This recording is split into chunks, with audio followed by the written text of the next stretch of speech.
Dear student, आज हम 12th class biology से जो चैप्टर नंबर 4 है रिप्रोडक्टिव हेल्थ है उसका सेकंड पार्ट है वो डिस्कस करेंगे।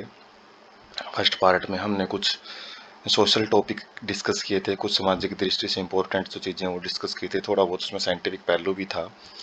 लेकिन इस पार्ट में हम जो डिस्कस करेंगे वो कॉन्ट्रासेप्टिव मेथड रहेंगी, गर्भ निरोधक युक्तियाँ हैं जो वो देखेंगे डिटेल में। और उसके बाद MTP medical termination of pregnancy है वो देखेंगे, उसके बारे में क्या कुछ इम्पोर्टेंट एस्पेक्ट हैं। उसके बाद STD सेक्सुअल ट्रांसमिटेड इन्फेक्शन, और लास्ट में जो एक इम्पोर्टेंट टॉपिक रहेगा इनफर्टिलिटी, और उससे हम क्या कुछ अलग अलग टेक्नोलॉजी के द्वारा उसको कैसे अलग अलग टेक्नोलॉजी से जो इनफर्टाइल कपल होते हैं उनको यंग बेबी वगैरह है उनको प्रोड्यूस करने में मदद कर सकते हैं। तो कॉन्ट्रासेप्टिव मेथड के अंदर अलग अलग जो हमने थोड़ा आइडिया लिया था पिछले उसे पार्ट से, तो कंडोम होते हैं जो पहले बैरियर मेथड का काम करते हैं, फीमेल कंडोम भी होते हैं। ओरल कॉन्ट्रासेप्टिव जो टेबलेट के फॉर्म में यूज किए जाते हैं। हार्मोनल रिंग्स हैं वो भी यूज की जाती हैं जो कि प्रोजेस्टेरोन जो एस्ट्रोजन है इनके लेवल को कंट्रोल करने में मदद करती है। IUD है, यूट्राइन डिवाइसेज जैसे कॉपर टी यूज की जाती है। कॉन्ट्रासेप्टिव इंजेक्शन है वो भी मतलब हार्मोन्स हैं वो इंजेक्शन के फॉर्म में यूज किए जाते हैं। सर्जिकल मेथड के अंदर जो वास्ट डिफरेंस है और जो फैलोपियन ट्यूब है उसको कट किया जाता है। इम्प्लांट्स भी यूज किए जाते हैं कुछ स्किन के अंदर जो एपिडर्मिस स्किन है लेयर है उससे नीचे यूज किए जाते हैं। वो कोइटस इंटरप्टस के अंदर एक पीरियडिक एसिस्टेंस मतलब कुछ एक टाइम के लिए जो कोइटस इंटरप्टस है उसको यूज किया जाता है, वो डिटेल में देखेंगे हम। कैलेंड्रिकल रिदम मेथड, तो इसके अंदर जो फर्टाइल पीरियड है उससे अवॉइड किया जाता है। वेजाइनल डव चीज क्या होते हैं जिसमें वेजाइना की वॉशिंग वगैरह की जाती है। कॉन्ट्रासेप्टिव पैचेज, तो ये बैंडेड टाइप में होते हैं जो स्किन के ऊपर यूज किए जाते हैं। डायफ्राम या कैप्स होते हैं जो कि स्पर्म एंट्री को रोकने का काम करते हैं। तो उसके बाद नेचुरल मेथड देखते हैं बर्थ कंट्रोल के, तो ये किस प्रिंसिपल काम करते हैं, कौन क्या सिद्धांत होता है इनका। जो ओवम है और जो स्पर्म है उनके जो मीटिंग के चांस है, उनके मिलने के जो चांस हैं वो अवॉइड किए जाते हैं, इसमें रोके जाते हैं। तो इसमें पीरियडिक एब्सिस्टेंस है वो क्या होता है, इसके अंदर जो कपल हैं वो जो कोइटस करने से रोकते हैं, कोपुलेशन से रोकते हैं कब, 10 से जो 17 दिन होते हैं मेंस्ट्रुअल साइकिल के, उसी को फर्टाइल पीरियड बोला जाता है क्योंकि इस टाइम पे ओव्यूलेशन होता है और जो चांस ऑफ फर्टिलाइजेशन है वो काफ़ी ज़्यादा होते हैं। तो इस टाइम में जो कोपुलेशन है वो नहीं किया जाता कपल्स के द्वारा। तो ये ट्रेडिशनल मेथड है, नेचुरल मेथड है, क्योंकि इसमें फर्टिलाइजेशन के चांस है वो काफ़ी हाई होते हैं। और by abstaining from coitus during this period conception could be prevented, जो प्रेगनेंसी है उससे काफ़ी हद तक इसमें रोका जा सकता है। विदड्रॉल और कोइटस इंटरप्टस, ये साइंटिफिक टर्म है। कोइटस इंटरप्टस और विदड्रॉल है, इसके अंदर क्या किया जाता है, जो मेल पार्टनर है तो अपने पेनिस को वेजाइना से रिमूव कर लेता है इजैकुलेशन से पहले ही, तो इससे जो इंसेमिनेशन है उससे बचा जाता है। उसके बाद थर्ड है जो लैक्टेशनल एमिन्योरा, इसके अंदर एब्सेंस ऑफ मेंस्ट्रुएशन देखने को मिलता है। और ये कौन सा टाइम होता है, ओव्यूलेशन एंड साइकिल्स हैं जो मेंस्ट्रुअल साइकिल हैं वो पार्टुरेशन चाइल्ड बर्थ जैसे होता है तो उसके कुछ टाइम तक नहीं होते हैं, लगभग 6 महीने का जो टाइम होता है उस टाइम तक ना तो लैक्टेशनल ये ना तो ओव्यूलेशन होता है और ना ही मेंस्ट्रुअल साइकिल होता है। As long as the mother breastfeeds child fully, तो जितने टाइम तक जो मदर है वो जो यंग बेबी है उसको ब्रेस्ट फीडिंग करवाती है तो उस टाइम भी जो कॉन्सेप्शन है, जो प्रेगनेंसी के जो चांसेस है वो काफ़ी हद तक कम हो जाते हैं। Effective only up to a maximum period of 6 month, तो ये 6 महीने तक ही इफेक्टिव रहता है। पार्टुरेशन के बाद का जो 6 महीने होते हैं उस टाइम तक। तो इसकी सिग्निफिकेंस क्या है जो natural method of birth control है, तो यहाँ पे कोई मेडिसिन वगैरह यूज नहीं किया जाती, ना कोई डिवाइस यूज करते हैं इन मेथड के अंदर। तो साइड इफेक्ट तो नहीं होंगे क्योंकि कोई एक्स्ट्रा चीज़ इसमें यूज नहीं की गई है, कोई नेचुरल जो प्रोसेस है उसको हमने कुछ उसके साथ मैनिपुलेशन ही नहीं की गई है। और चांसेस ऑफ फेलियर तो of this method are also high, तो इनके चांसेस ऑफ फेलियर हैं, तो इनकी कोई साइंटिफिक रिसर्च नहीं है इनके ऊपर, तो कुछ एक्सेप्शन भी देखने को मिल जाते हैं, तो इनके चांसेस ऑफ फेलियर हैं काफ़ी देखने को भी मिल जाते हैं। तो ये इसका जो नेगेटिव पॉइंट रहेगा। उसके बाद है barrier method of birth control, तो इसके अंदर जो ओवम और स्पर्म है उनको फिजिकली मीटिंग से रोका जाता है बैरियर की मदद से। और ये जो बैरियर मेथड है वो मेल और फीमेल दोनों के लिए अवेलेबल होते हैं। जो कंडोम्स होते हैं वो थिन रबड़ या लेटेक्स शीट से रबड़ के से बने हुए जो बैरियर्स होते हैं, और यूज्ड टू कवर पेनिस, ये पेनिस को कवर करते हैं या फिर वेजाइना के अंदर भी यूज किए जाते हैं सर्विक्स को कवर करने के लिए। Used just before the coitus, ये कोपुलेशन से पहले यूज किए जाते हैं ताकि जो इजेक्टेड सीमन है वो सर्विक्स के अंदर एंटर ना कर पाए। निरोध एक पॉपुलर ब्रांड है जो कंडोम्स का मार्केट के अंदर अवेलेबल होता है। Use has increased in recent year, तो इसका जो यूज है पिछले कुछ टाइम पहले बहुत ज़्यादा बढ़ चुका है। Due to its additional benefit of protecting, किस कारण से बढ़ा है, क्योंकि इसके अंदर कुछ एडिशनल बेनिफिट ये रहते हैं कि जो STI है, जो एड्स वगैरह है, उनसे भी बचाव हो सकता है। जो both male and female condom है वो डिस्पोजल होते हैं, वो वन टाइम यूज किए जाते हैं, और सेल्फ उनका यूज किया जा सकता है, जिससे प्राइवेसी है वो भी रहती है। Diaphragm, cervical caps and Waltz, तो ये भी बैरियर मेथड के अंदर आ जाते हैं। तो ये बैरियर हैं, ये भी रबड़ के बने होते हैं और inserted into female reproductive tract to cover cervix during the coitus, ये सर्विक्स को कवर करते हैं जो कि ओपनिंग होता है यूट्रस की। Prevent conception by blocking entry of the sperm through the cervix, और ये सर्विक्स के थ्रू जो एंट्रिंग है स्पर्म की, उनको रोकने का काम करते हैं। दे आर रीयूजेबल, ये डिस्पोजल नहीं है, ये बार बार यूज किए जा सकते हैं। और इनके अलावा कुछ स्पर्मेसाइडल स्पर्म किलिंग क्रीम्स, जेली और फोम भी यूज किए जाते हैं, क्या करने के लिए, इनके जो चांसेस हैं, सक्सेस चांस है, उनको बढ़ाने के लिए जो भी ये मेथड यूज की जाती है। तो used along with barrier to increase their contraceptive efficiency, तो इनके जो गर्भ निरोधक जो अक्षमता होती है उनको बढ़ाने के लिए जो एक्स्ट्रा है ये भी यूज किए जाते हैं। उसके बाद IUDS इंट्रायूट्राइन डिवाइस, तो ये डॉक्टर्स के द्वारा या एक्सपर्ट नर्स के द्वारा यूट्रस के अंदर इंसर्ट किए जाते हैं वेजाइना के थ्रू। आइडियल कॉन्ट्रासेप्टिव होते हैं ये for the female who want to delay pregnancy और चाइल्ड और स्पेस चिल्ड्रन, तो ये प्रेगनेंसी, जिन वुमेन्स को प्रेगनेंसी में डिले चाहिए होता है या फिर बच्चों के बीच में जो ज़्यादा स्पेस डालना होता है, तो वो वुमेन्स इनको ज़्यादा यूज करती हैं। One of the most widely accepted method of contraception, तो इंडिया में सबसे ज़्यादा ये भी यूज किया जाता है IUDS। Non medicated IUDS loops होते हैं। नॉन मेडिकेटेड का मतलब है जो ज़्यादा डॉक्टरी सहायता के जो ज़्यादा केमिकली या फिर डॉक्टरी सहायता के यूज किए जाते हैं। लिप लूप उसका एक एग्जांपल है। और कॉपर रिलीजिंग IUD भी यूज किए जाते हैं, जो कॉपर रिलीज करते हैं, जैसे कॉपर T है, कॉपर 7 है, मल्टीलोड 375 है। तो ये क्या करते हैं, ये कॉपर रिलीज करते हैं जो कि स्पर्म की मोटिलिटी है उसको रोकते हैं, स्पर्म को मूव करने से रोकेंगे, और उनकी जो फर्टिलाइजिंग कैपेसिटी है उसको भी काफ़ी हद तक कम कर देते हैं। हार्मोनल रिलीजिंग IUDS भी होते हैं कुछ, जैसे प्रोजेस्टारेट और LNG-20। तो ये क्या करते हैं, फैगोसाइटोसिस को बढ़ाते हैं, जो स्पर्म है यूट्रस के अंदर, यूट्रस की जो लाइनिंग है वो ज़्यादा से ज़्यादा स्पर्म्स के, फैगोसाइटोसिस का मतलब है ईट करना शुरू कर देती हैं। मेक यूट्रस अनसुटेबल, और या फिर यूट्रस को इम्प्लांटेशन के लिए जो अनसुटेबल बना देती हैं। और cervix hostile to the sperm, तो सर्विक्स को भी ये क्या है, स्पर्म्स के प्रति अनसुटेबल बनाएगी। उसके बाद oral contraceptive, oral administration of small doses of either progesterone oestrogen combination, तो इसमें ओरल डोजेज टेबलेट्स के फॉर्म में जो कुछ डोज है प्रोजेस्ट्रोन एस्ट्रोजन की वो यूज किए जाते हैं।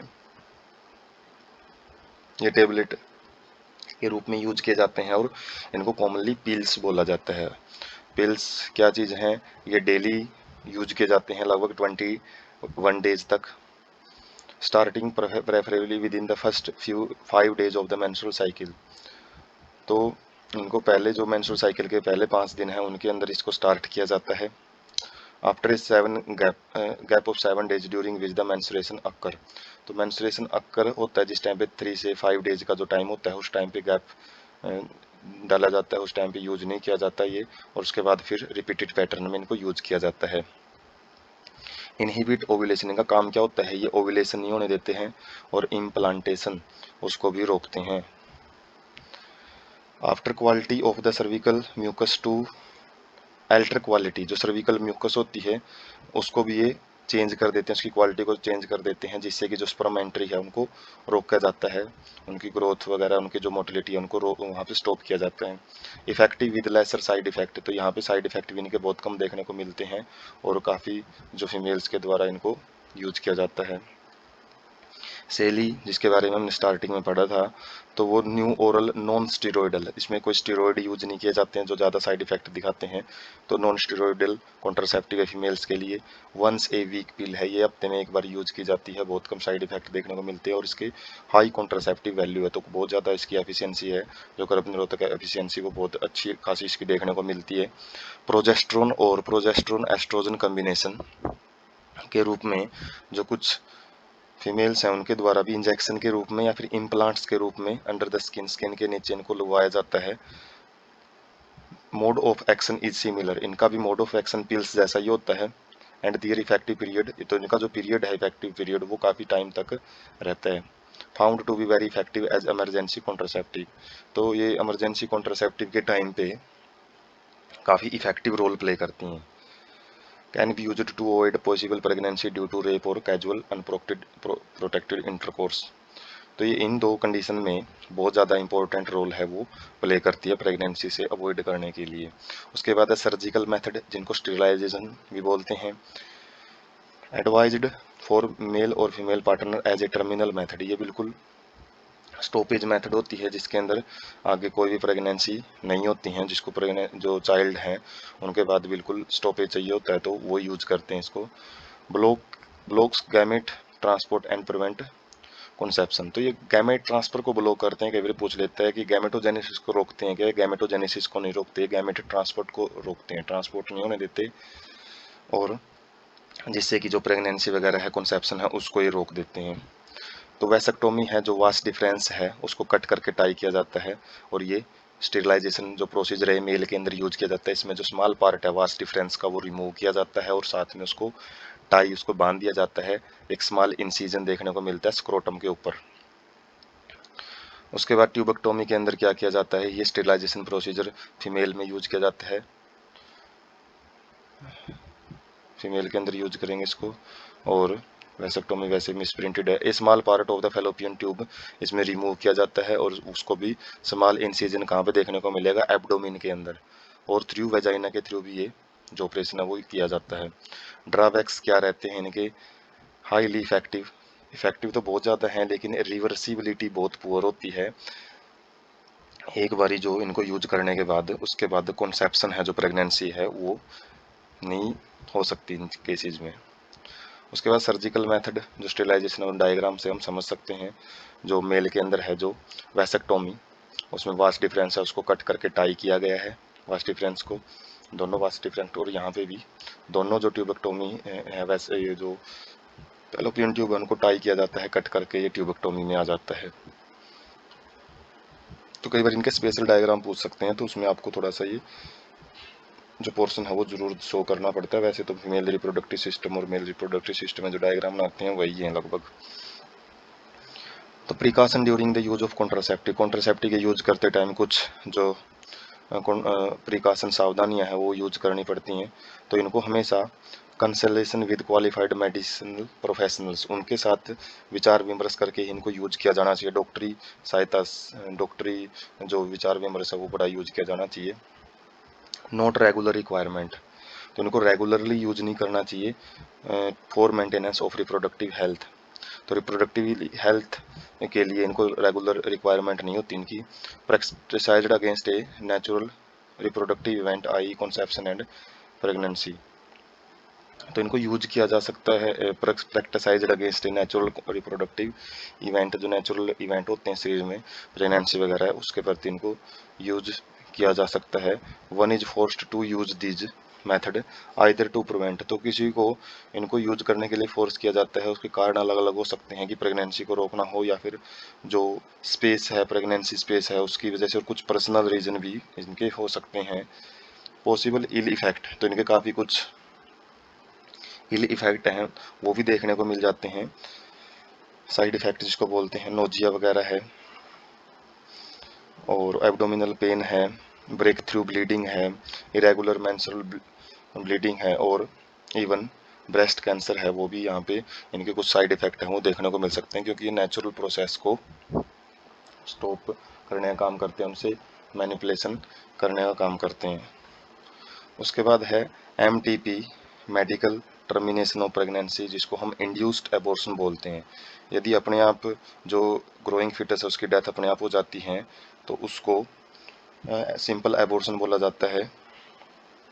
लेकिन यदि वो मेडिकली असिस्टेंस, यदि डॉक्टरी सहायता से करवाई जाती है तो उसको MTP बोला जाता है। तो इसके बारे में हम डिस्कस करते हैं।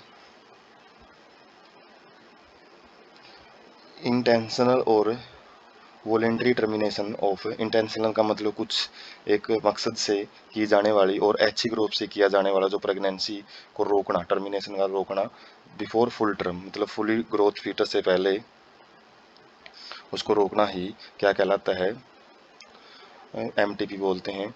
45 to 15 मिलियंस जो MTP हैं वो हर साल की जाती हैं वर्ल्ड के अंदर। लगभग 1/5 ऑफ द कंसीव्ड प्रेगनेंसी, जितनी प्रेगनेंसी होती हैं उनका 1/5वां हिस्सा है उनको हर साल वर्ल्ड के अंदर रोका जाता है। वेदर टू एक्सेप्ट और लीगलाइज MTP और नॉट डिबेटेड, तो ये कई जगह पे कई देशों में इसको लीगलाइज करना चाहिए या नहीं करना चाहिए, तो उसके ऊपर काफ़ी एक डिबेट का ये मुद्दा है। और ये क्योंकि इमोशनल, एथिकल, रिलीजियस और सोशल इशू से जुड़ा हुआ मुद्दा है। गवर्नमेंट ऑफ इंडिया ने इसको लीगलाइज जरूर किया है 1971 के अंदर। और to check indiscriminate and illegal female foeticides, तो जो फीमेल फिटिसाइड्स होते हैं, गर्भपात होते हैं, उनसे उनको रोकने के लिए इसको यूज किया गया, 1971 से यूज किया जाता है। सिग्निफिकेंस क्या रहता है इसका, to get rid of unwanted pregnancy either due to, जो अनवांटेड प्रेगनेंसी है उससे रिलेटेड इनको यूज किया जाता है, जो किसकी वजह से होते हैं, कैजुअल अनप्रोटेक्टेड इंटरकोर्स, जो पॉपुलेशन है वो विदाउट प्रोटेक्शन यदि यूज किए जाते हैं, या फिर कई बार जो कॉन्ट्रासेप्टिव मेथड है वो फेल हो जाती हैं तो उस टाइम पे भी, और साथ में जो रेप्स होते हैं उसमें भी इनको यूज किया जाता है। ये असेंशियल हो जाते हैं किस टाइम पे, जब प्रेगनेंसी को यदि कंटिन्यू किया जाए तो उसमें मदर या फिर जो फीटस है उससे रिलेटेड हार्मफुल यदि कंडीशन देखने को मिले तो उस टाइम भी इसको यूज करना बहुत ज़्यादा इंपॉर्टेंट हो जाता है। तो कुछ लीगली यूज किए जाने वाले जो पॉइंट्स हैं वो हम देख सकते हैं, लेकिन मिसयूज ज़्यादा है। इसका प्रिकॉशन क्या है, इसका रिलेटिवली सेफ, फर्स्ट ट्राइमेस्टर जो पहले 3 महीने होते हैं प्रेगनेंसी के उस टाइम ये यूज किया जाना चाहिए, लगभग 12 जो वीक्स होते हैं प्रेगनेंसी के उस टाइम तक। सेकेंड ट्राइमेस्टर में जो एबॉर्शन है वो थोड़े से रिस्कियर हो जाते हैं, वो हार्मफुल हो सकते हैं। प्रॉब्लम्स क्या रहती हैं इनकी, परफॉर्म्ड इलीगली, तो ये मिसयूज करते टाइम तो जो अनक्वालिफाइड जो स्क्वैक्स होते हैं, गिरोह होता है जो अशिक्षित गिरोह बोलते हैं जिनको, वो उनके द्वारा किया जाता है ये ज़्यादातर, जो कि काफ़ी अनसेफ होता है क्योंकि उनको ज़्यादा इस चीज़ की समझ नहीं होती, तो उस टाइम पे जो फीटल है या फिर मदर है उनके लिए एक बहुत बड़ा खतरा भी हो सकता है। मिसयूज ऑफ अमीनोसेंटिसिस, और इसका जो मिसयूज है वो चाइल्ड का सेक्स पता लगाने के लिए यूज किया जाता है। और इसको किस टाइम पे यूज किया जाता है, यदि फीटस फीमेल पाया जाता है तो उसको MTP करवाया जाता है, जो कि टोटली इलीगल है, इसलिए इसका बैन भी होना जरूरी है। उसके बाद सेक्सुअल ट्रांसमिटेड इन्फेक्शन, STI जिसको बोलते हैं, वनरेबल डिजीज VD बोलते हैं, रिप्रोडक्टिव ट्रैक इन्फेक्शन RTI भी इनको बोला जाता है। तो इन्फेक्शन और डिजीज ये वो संक्रमण या फिर बीमारियां होती हैं जो कि सेक्सुअल इंटरकोर्स के टाइम पे फैल सकती हैं। तो इनके अंदर काफ़ी बीमारियां आ जाती हैं, गोनोरिया, साइनफिलस, जेनिटल हेर्पिस वायरल डिजीज है जो कि क्लैमाइडियसिस, जेनिटल वार्ड्स, ट्राइकोमोसिस और हेपेटाइटिस बी, तो ये कुछ बीमारियों के एग्जाम्पल हैं जो आप याद रख सकते हैं। HIV है जो एड्स है वो सबसे ज़्यादा डेंजरस है और कॉमन है, जो कि HIV वायरस की वजह से होता है, ह्यूमन इम्यूनो डेफिशिएंसी वायरस, और infection is a hepatitis B. तो HIV से हेपेटाइटिस बी भी होता है, ट्रांसमिटेड बाय शेयरिंग ऑफ, ये किस चीज़ की वजह से फैलता है, नीडल्स वगैरह है उनकी शेयरिंग से, जो कि ज़्यादातर जो यूथ है वो ड्रग्स वगैरह यूज करता है, इंजेक्टेबल ड्रग्स, तो वहाँ पे जो यूज करते हैं इंजेक्शन उनसे फैल सकता है। सर्जिकल इंस्ट्रूमेंट है प्रॉपर, यदि उनको स्टेलाइज नहीं किया गया है तो उनसे ही फैल सकता है।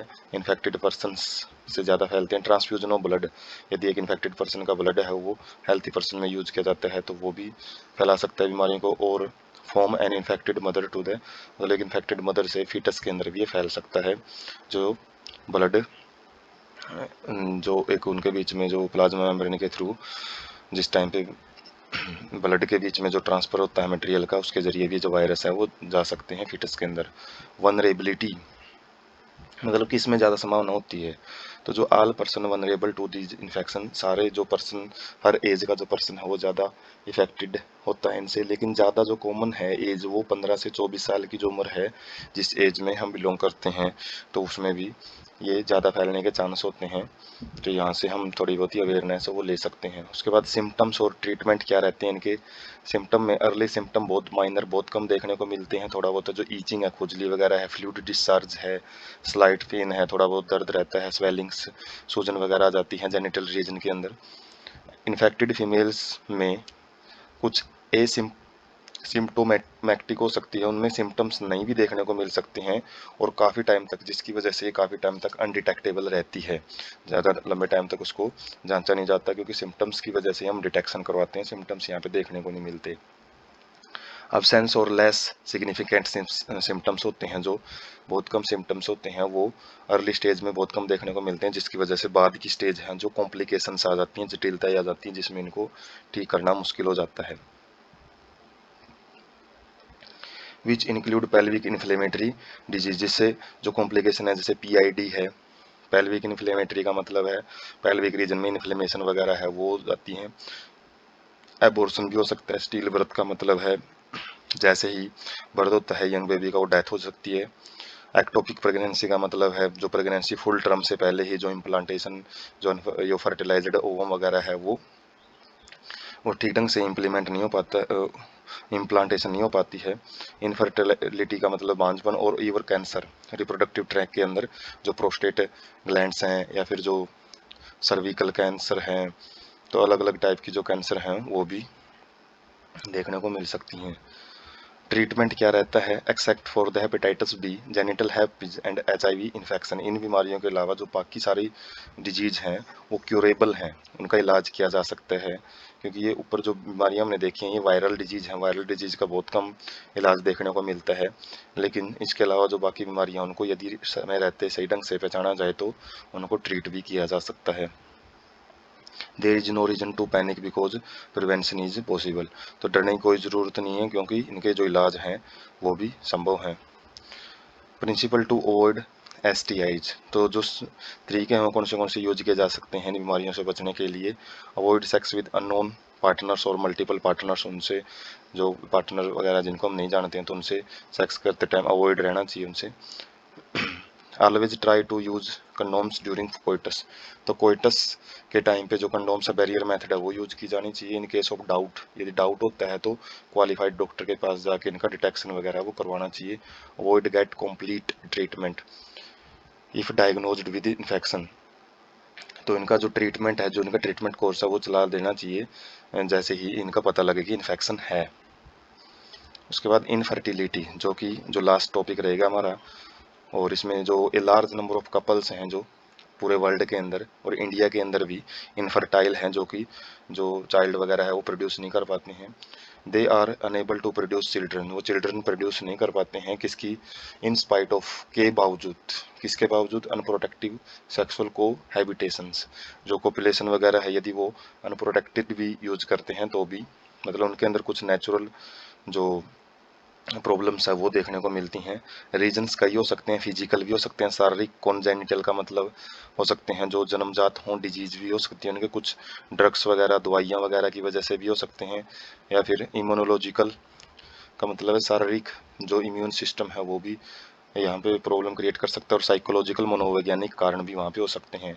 इंडिया के अंदर जो काफ़ी बार ब्लेम है जो फीमेल के ऊपर किया जाता है कि इन बीमारियों से जो भी इनफर्टिलिटी है उसका मेन कारण है, जो बांझपन का कारण फीमेल होती हैं, लेकिन साइंस थोड़ा उल्टा मानता है। ज़्यादातर जो प्रॉब्लम है वो मेल पार्टनर के अंदर देखने को मिलती हैं। Specialised health care units, infertility clinics could help in diagnosis, तो काफ़ी जो हेल्थ केयर यूनिट्स हैं वो आज के टाइम पे इनफर्टिलिटी, वो जो कोई क्लिनिक्स होते हैं वो भी इन बीमारियों का, इन जो प्रॉब्लम्स हैं इनको पता लगाने के लिए और इनका करेक्टिव ट्रीटमेंट के लिए काफ़ी मददगार साबित हो सकते हैं।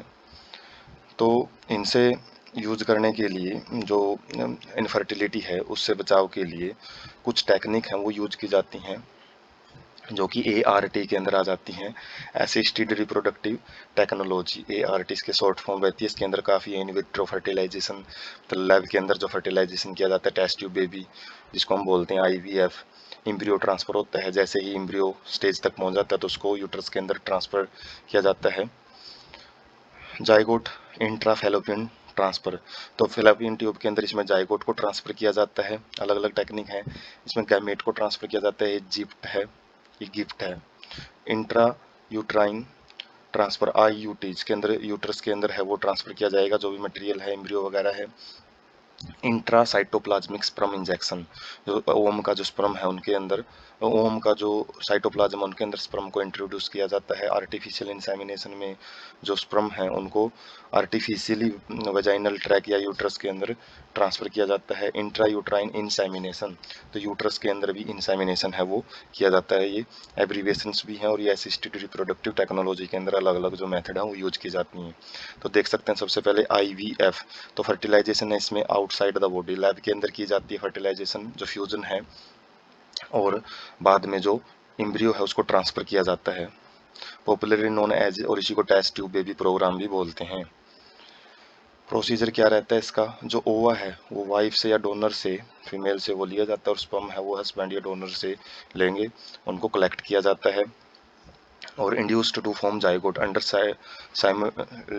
Simulated condition in the laboratory. तो लेबोरेटरी में उनको ऐसी कंडीशन प्रोवाइड की जाती है कि उनके बीच में जो फ्यूजन हो के जाइगोट बने।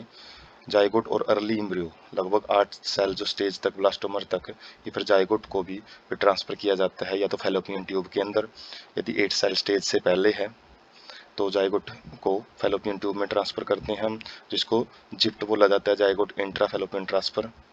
और या फिर इम्ब्रियो यदि ज़्यादा स्टेजेस में पहुंच गया है, 8 सेल से ज़्यादा में, तो इसको यूट्रस के अंदर इम्प्लांट किया जाता है, तो इसको इंट्रा यूट्राइन ट्रांसफर बोलते हैं to complete its further development. उसके बाद जो डेवलपमेंट है वो इनसाइड द मदर वोम वो कंप्लीट होती है।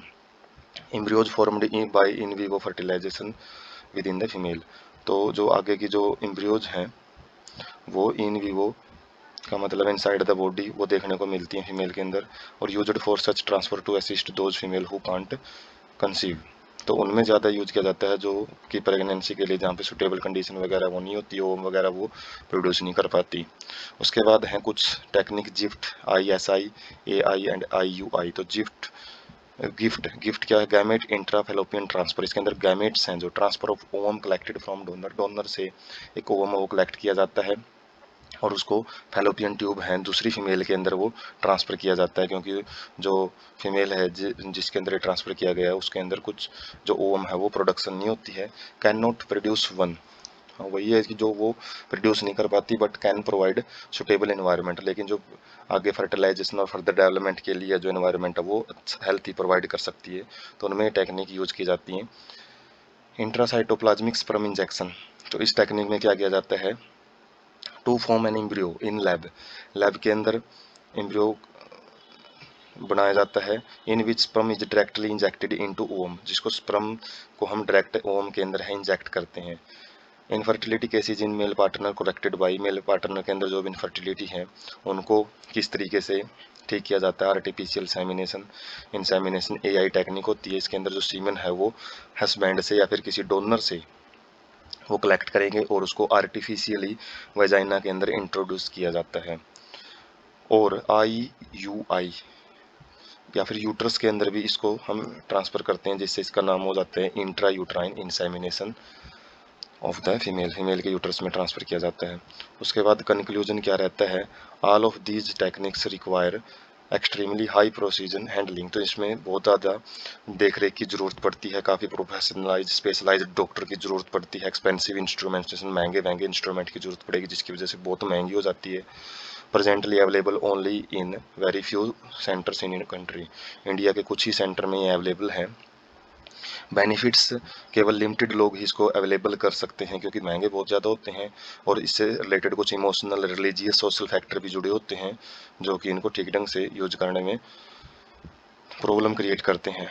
और अल्टीमेट एम क्या है, चिल्ड्रन का ही है तो हम इंडिया के अंदर काफ़ी सारे जो ऑर्फेंड हैं, डिस्टिंक्टिव चिल्ड्रन हैं, वो देख सकते हैं। तो सर्वाइव टिल मैच्योरिटी, तो हो सकता है कि वो मैच्योरिटी तक ना भी सर्वाइव करें यदि उनका ठीक ढंग से केयर वगैरह है यदि नहीं की जाए। तो इंडिया में काफ़ी सारे ऐसे ऑर्फन हाउसेज हैं, अनाथ आश्रम हैं, जहाँ पे काफ़ी सारे ऐसे बच्चे हैं जिनकी यदि ठीक ढंग से संभाल नहीं की जाती हैं तो वो हो सकता है मैच्योरिटी से पहले ही उनकी डेथ हो जाए। तो अवर लॉज, जो हमारा लॉ है, वो लीगल परमिशन देता है कि हम ऐसे बच्चों को अडॉप्ट कर सकते हैं। और method for couples looking for parenthood, जो माँ बाप पेरेंटहुड या फिर जो बच्चे पालने में, जैसे बच्चे उनके खुद के नहीं होते हैं तो उनमें इंटरेस्टेड होते हैं, तो वो ऑर्फन हाउसेज में से उनको अडॉप्ट कर सकते हैं। क्योंकि नेचुरल प्रोसेस के साथ यदि मैनिपुलेशन की जाती है तो कई बार कारगर सिद्ध होती है, लेकिन कई बार प्रॉब्लम भी क्रिएट करती है। तो ये हम सोशल लॉ है, सोशल जो तरीकों से भी जो पेरेंटहुड है वो किए जा सकते हैं। उसके बाद इस चैप्टर में बहुत सारी एब्रीवेशंस आई हैं, वो हम देख सकते हैं। जैसे WHO, वर्ल्ड हेल्थ ऑर्गेनाइजेशन होता है, जो विश्व स्वास्थ्य संगठन है, जो बड़े लेवल पे, जो इंटरनेशनल लेवल पे अलग अलग टाइप की जो बीमारियां हैं, पेंडेमिक वगैरह है, बीमारियों से रिलेटेड जो भी अलग अलग रिसर्च वगैरह करता है, अलग अलग आंकड़े प्रोवाइड करता है। और जैसे कोरोना में ज़्यादा इसका हमने इसके बारे में ज़्यादा सुना है कि जो आंकड़े वगैरह प्रोवाइड करता है ये, और इंटरनेशनल लेवल पे काम करता है। RCH reproductive and health child health care programmes होते हैं। स्टार्टिंग में हमने देखा था फर्स्ट पार्ट में। CDRI या सेंट्रल ड्रग रिसर्च इंस्टीट्यूट, जो कि लखनऊ में है इंडिया में, जो सहेली जो टेबलेट है वो यहाँ से डेवलप की गई थी। MMR मैटरनल मोर्टेलिटी रेट, जो माता मृत्यु दर है उसको बोल सकते हैं। IMR इन्फेंट मोर्टेलिटी रेट, जो नवजात मृत्यु दर होती है। जो IUD इंट्रा यूट्राइन डिवाइसेज होती हैं, जैसे कॉपर-T। MTP medical termination of pregnancy. STI sexual transmitted infections, STD भी बोलते हैं इनको। उसके बाद VD वनरल डिजीज होती हैं। RTI रिप्रोडक्टिव ट्रैक इन्फेक्शंस होते हैं बायोलॉजी में। जैसे राइट टू इन्फॉर्मेशन होता है, यदि हम जो कॉन्स्टिट्यूशन के हिसाब से इसकी फुल फॉर्म देखें, लेकिन biologically RTI reproductive tract infection. ART assisted reproductive technology, इसके अंदर काफ़ी IVF, in vitro fertilisation, ET embryo transfer होता है। जिप्ट जाइगोट इंट्राफेलोपियन ट्रांसफर, इसी से मिलता जुलता रहेगा गिफ्ट। और IUT intra uterine transfer, gift gamete intrafallopian transfer रहेगा। ICSI intracytoplasmic sperm injection. और AI आर्टिफिशियल इंसेमिनेशन। वैसे AI आर्टिफिशियल इंटेलिजेंस भी होता है, लेकिन यहाँ पे आर्टिफिशियल इंसेमिनेशन हम पढ़ते हैं। IUI intra uterine insemination. तो ये कुछ एब्रीवेशन हैं जो एग्जाम पॉइंट ऑफ व्यू से बहुत ज़्यादा इंपॉर्टेंट हो जाती हैं।